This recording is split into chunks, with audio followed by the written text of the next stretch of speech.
exits reading view. I don't care seeing this if I can advance it. Well, it's that I'm not sure that that work.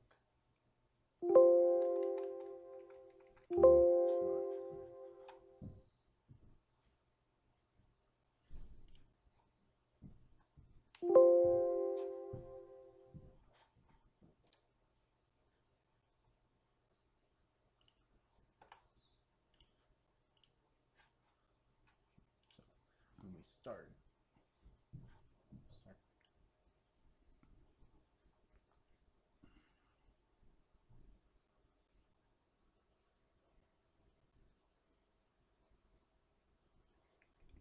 Hello there.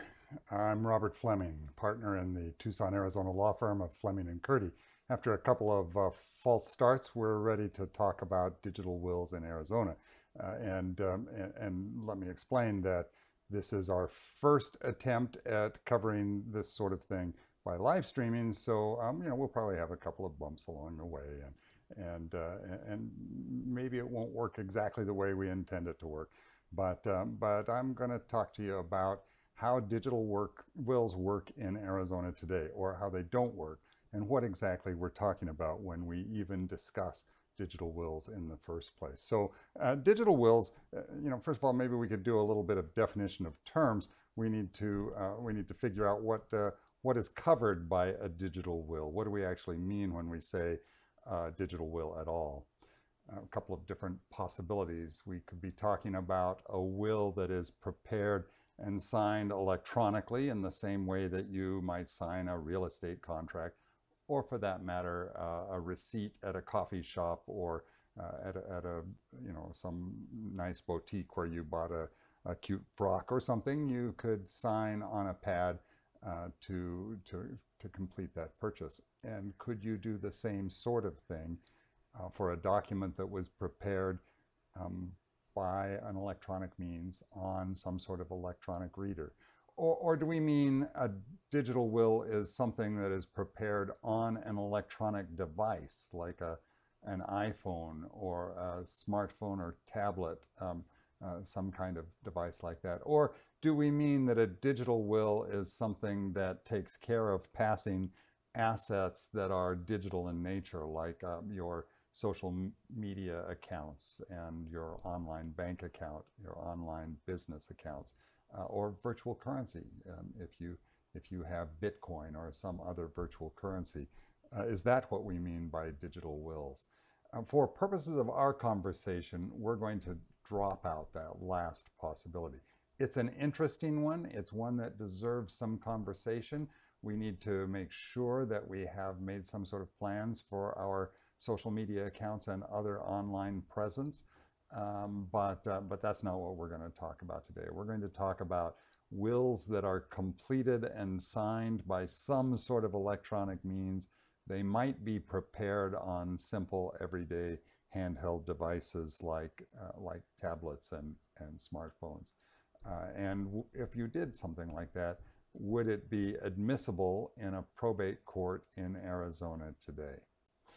Before we explain that, we have to kind of talk about what the rules are for wills in Arizona. And please keep in mind, if you're watching this from someplace other than Arizona, the laws of individual states vary. We don't know the laws of other states. We at Fleming and Curti are Arizona lawyers, and what we know is Arizona law. The law may be similar, but don't count on any of this being similar. You want to check with somebody who knows what they're talking about in your state before you rely on any of this. In Arizona, there are several different kinds of wills that are recognized. There are the classic attested wills. They're based on a 400- or 500-year-old English common law notion that a will should be written. It should be signed by the person who is making the will. We call them the testator. And that it should be witnessed by two people who sign at a reasonably close time and who say that they watched the testator sign the will, or that the testator told them that they signed the will before they signed as witnesses.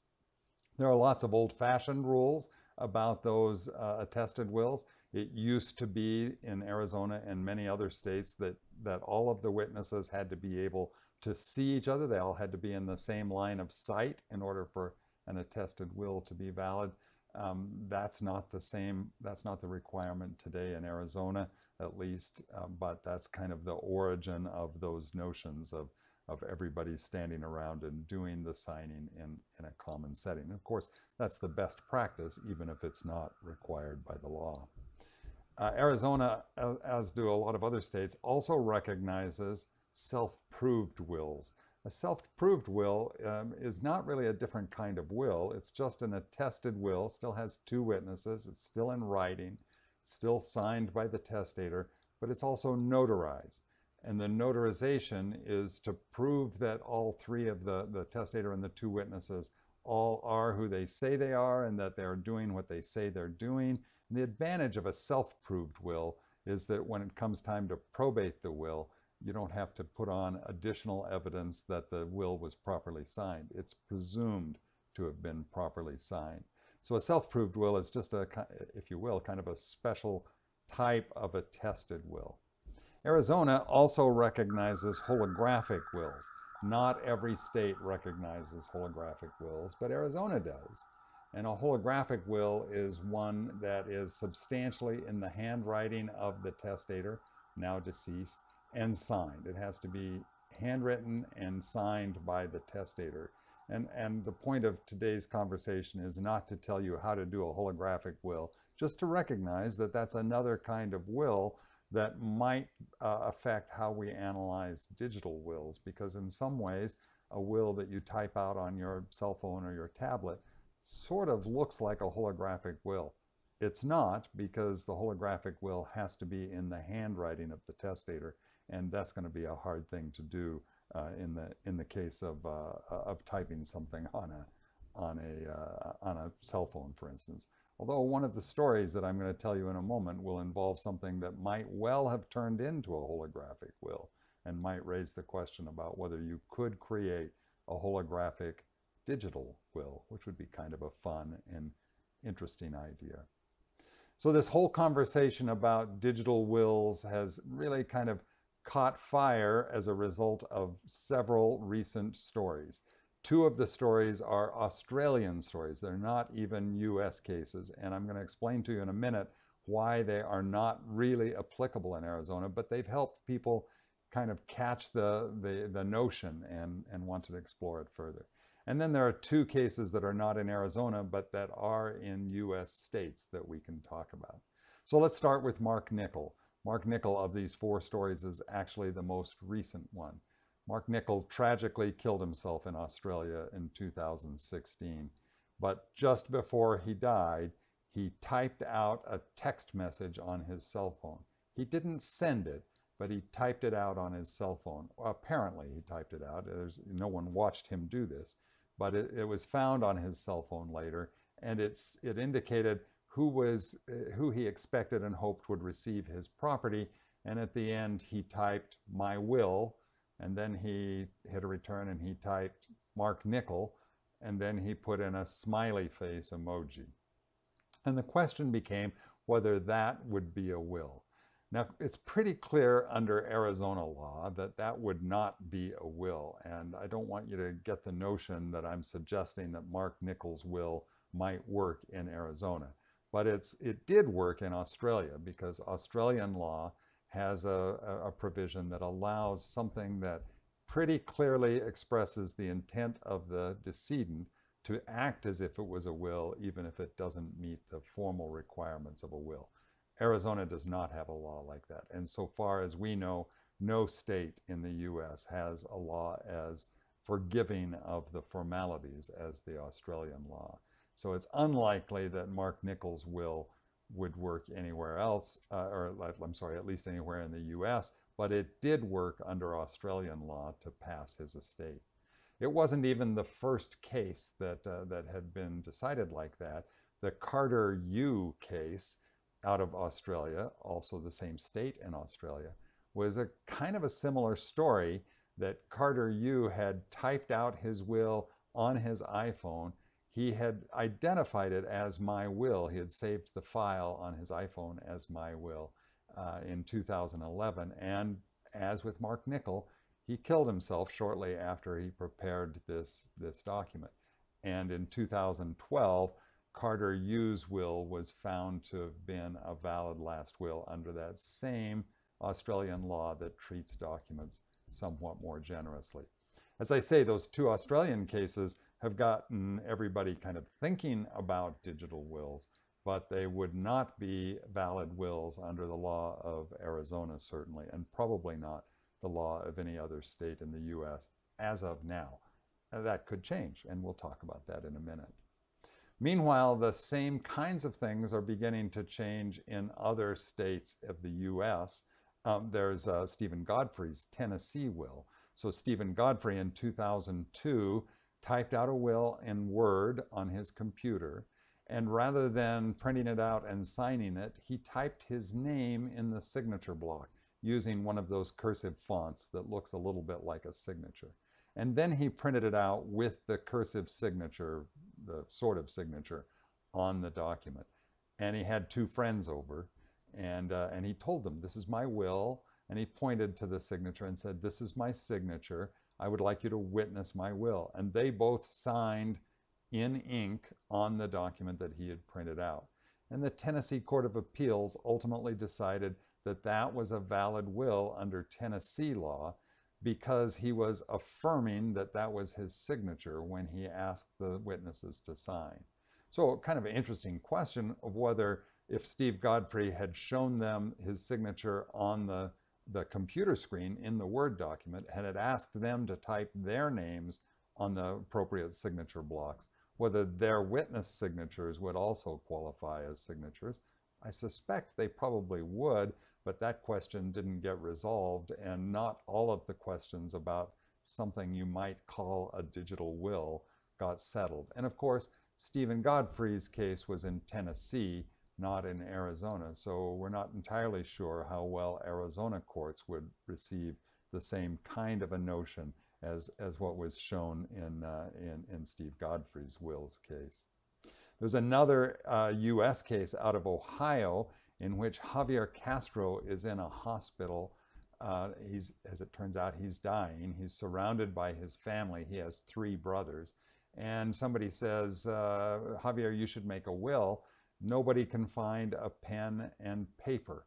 So this really expresses how the world is changing, that it was easier to find a Samsung Galaxy tablet than it was to find a pen and paper. So one of Javier's brothers opened up the tablet, used a cursor, a stylus, sorry, and hand wrote what his brother told him he wanted in his will. So Javier is dictating the terms of the will. His brother is writing it on the Samsung.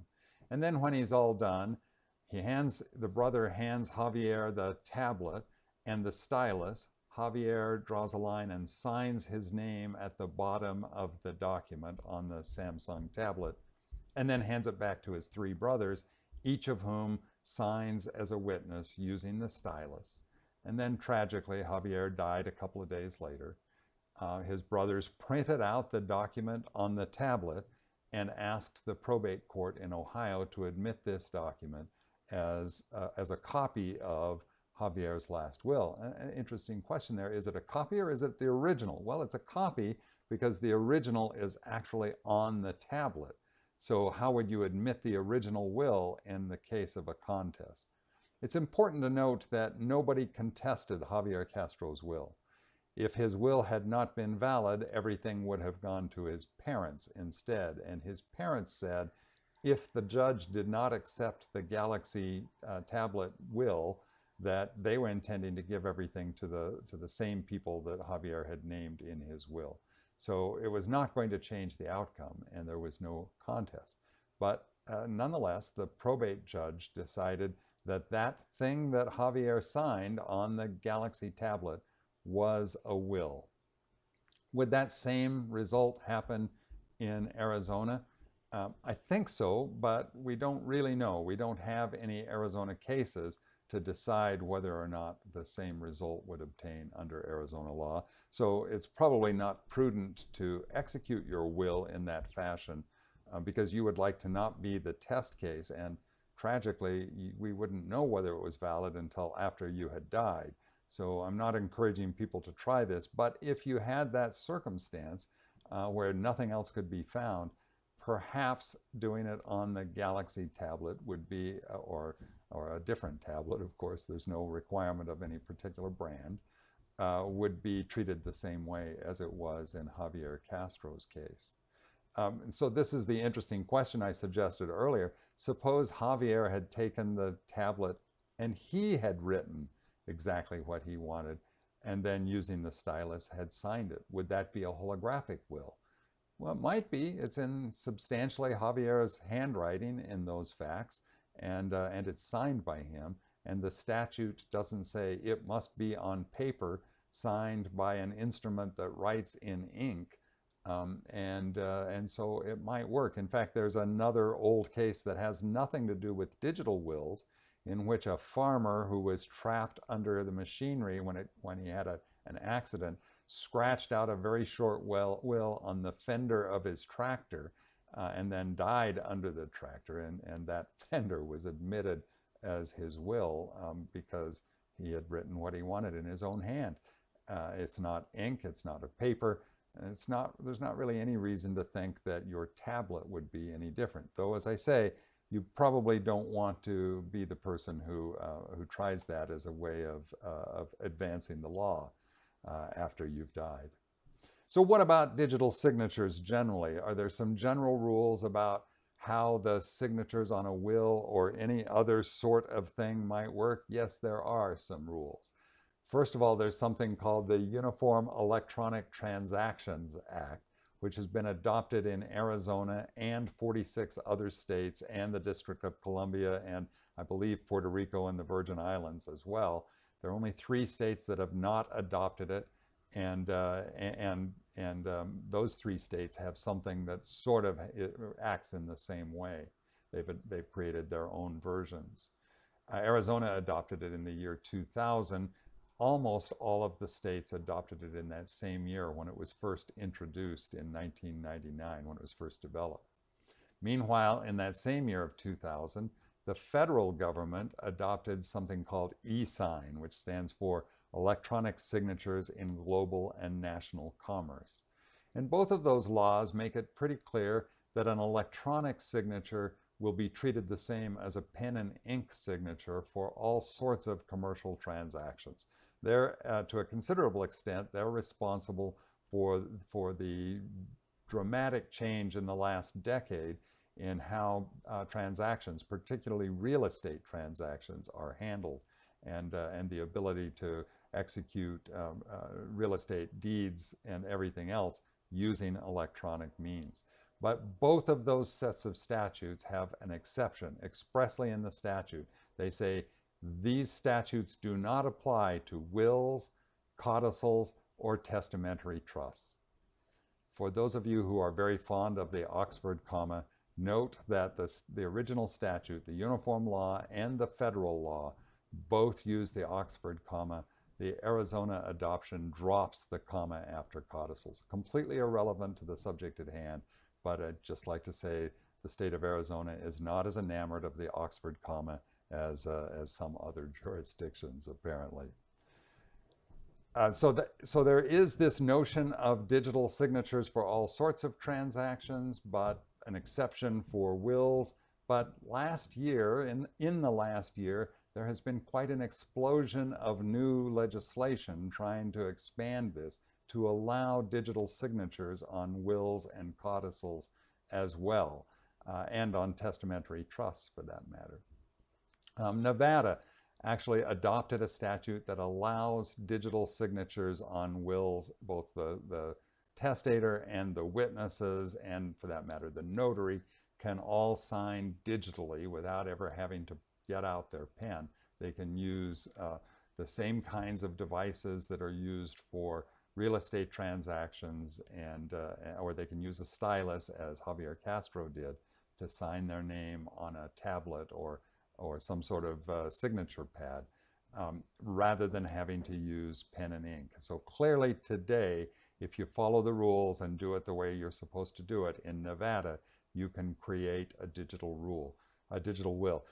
It's interesting that Nevada has actually had this law on the books since 2001, and in the 16 years that it's been around, no one seems to have ever heard of any case where they actually signed a digital will using the Nevada law. But that was partly because it was so difficult to comply with the terms of the Nevada law as it was originally adopted in 2001. So this 2017 legislation made it vastly simpler to execute a digital will under Nevada law. Florida also passed a new digital will law in 2017, but the Florida governor ended up vetoing that bill, so it did not become law.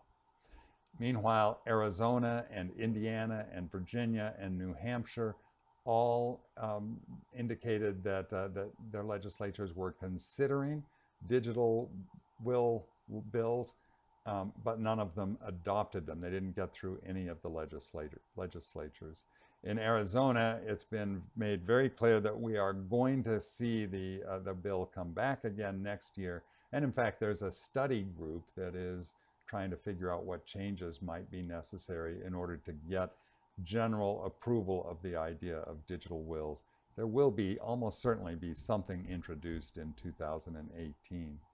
Meanwhile, the Uniform Law Commission, which is a national organization that addresses these things, is responsible for the Uniform Electronic Transactions Act that I described a little bit ago, as well as the Uniform Probate Code and the Uniform Commercial Code, the Uniform Trust Code, all sorts of other uniform laws, is studying the very same question and will likely come up with a proposed digital will bill sometime in late 2018 or early 2019. It's pretty early in that group's study, and so we don't know exactly what that bill will look like or whether Arizona will end up adopting it. But it's a pretty high likelihood that one of the things it will do is to suggest simply removing the will, codicil, and testamentary trust exception from the Uniform Electronic Transactions Act. So it may be that the upshot of all of this is just to make digital signing of wills look exactly like the digital signing of real estate transactions and everything else that is today being signed digitally. It's not here yet, but that's probably what the general terms are going to look like. And in other states, in Virginia and New Hampshire and Indiana, it's pretty clear that and Florida for that matter, it's pretty clear that there will be new bills being admitted and discussed, and they may be a little bit different from the thing that happens in Arizona. They might be modeled on the Nevada style. And so we may see an explosion of states that actually permit digital will signing over the next year or so. And it might explicitly include Arizona, but we don't know exactly where that's going. A couple of things about the changes in the law that are being developed. One of them is that a lot of the energy in those new bills that have been discussed and passed in Nevada and Florida, and the one in Arizona that didn't pass, a lot of the energy focuses on how you store a digital will in a way that you can be sure it hasn't been altered. Because we have this notion that you can't alter paper. Of course you can, but we have the notion that it's largely unalterable or that alterations could be detected, and we don't have that same level of comfort with digital files. And so a lot of the legislation is focused on how to store those documents electronically in a way that we can be sure nothing has been altered by the time the decedent dies. And it might be 20 years, might be 40 years that will has to sit somewhere in an electronic file. So is it possible that digital wills are already available in Arizona? Well, it might be. There might be a couple of ways that you could sign a will digitally in Arizona. Again, I'm not suggesting you do this because you don't want to be the test case, The way this question is more likely to come up is, what if somebody has done it and we're trying to determine whether or not what they did was a valid exercise? And there might be some ways to get the digital signing to be valid. Just because the uniform law and the federal law exempt wills, codicils, and testamentary trusts, it doesn't necessarily follow that they're invalid signatures. So as with Javier Castro, even though there's no specific law permitting it, either probate law or digital signature law, permitting the signing of a will or a codicil electronically, it might be that it's a valid exercise if you can show that it was actually done by the testator and that it expresses their intent and that it was properly witnessed or whatever needs to happen. The statute just says that a will, an attested will, has to be in writing. It doesn't say handwriting, it doesn't say the font, it doesn't say paper. So is a digital file a writing? It probably is. And the attested will has to be signed by the testator. It doesn't say in ink or in blue ink or with a wet signature, as they say in the industry. So would a signature by a stylus on a tablet or on the DocuSign kind of signature, would that be a signature for purposes of a will? It might be. Again, please don't try this at home, but it might be a valid document. But here's something even more profound. The Nevada law, which is already out there, of course we're not Nevada, but the Nevada law says if you want to be covered by the Nevada law, you have to have a Nevada will. And how do you have a Nevada will? You say that your will is executed under Nevada law. So is it possible to stand at a terminal in Arizona, complete the signing, and say, I am doing this pursuant to Nevada law? Well, it might be. It's not crystal clear that it is, but it might be. And it might be possible for the witnesses to the will to say that they're witnessing it under Nevada law as well, and thereby create a valid will, even though Arizona has not expressly recognized digital wills. And you know what? That really isn't the end of the question. There are a bunch of other questions to consider as well. What about a trust? There's nothing in the Uniform Electronic Transaction Act exclusion that says anything about living trusts. It says testamentary trusts, trusts that are in your will, are not covered, but it doesn't say that living trusts aren't covered. So could you create a living trust under the Uniform Electronic Transactions Act or e-sign the federal law? Yeah, there's nothing that says you can't, so probably you can. And the same thing with powers of attorney. So you might be able to sign all of your estate planning documents except the will itself under current law without having to turn to Nevada or Florida or any other state's law. I keep saying this, please don't rely on it, but if you have the circumstance, it might turn out to have been a valid exercise. What about the witnesses? Under Arizona law or Nevada law or whatever law you end up signing a digital will under, do the witnesses all have to be in the same room? Do they have to be in the same state? Do they have to be together? And how about the notarization? Today, you can do online notarization just for general documents. If you want to have a document notarized, you can go through a process of putting a picture of the document online and having a notary from another state whose law permits online notarization, remote notarization, to affix the notarial seal to the document. Will you be able to do that for your will and your powers of attorney and your trust? We just don't know all of those answers yet, and we're kind of waiting to see exactly how those processes pan out. So is a digital will valid in Arizona today? We're not sure. It might be. Please don't try it. But if you have bumped into one, it might be a valid document. Particularly, it seems to me, if you have circumstances sort of like the Javier Castro, where there was something that looks a little bit like the traditional execution of a will, just done on an electronic instrument rather than on a piece of paper. We write about this sort of thing a lot here at Fleming and Curti. We think that we have a pretty robust and useful website that has a lot of information. And we urge you, if you have more questions, to visit our website and see if there are any answers available there. And we have several hundred, maybe a couple thousand pages of newsletter articles and general legal information that you're welcome to browse through and see if you can find anything more or any leads to additional information. It happens that we recently did a newsletter specifically on digital wills and the Arizona law, and so you could go look at that particular newsletter article for more information. We also really recommend a publication, a periodical that is put out by the ABA's Commission on Law and Aging. It's a regular newsletter.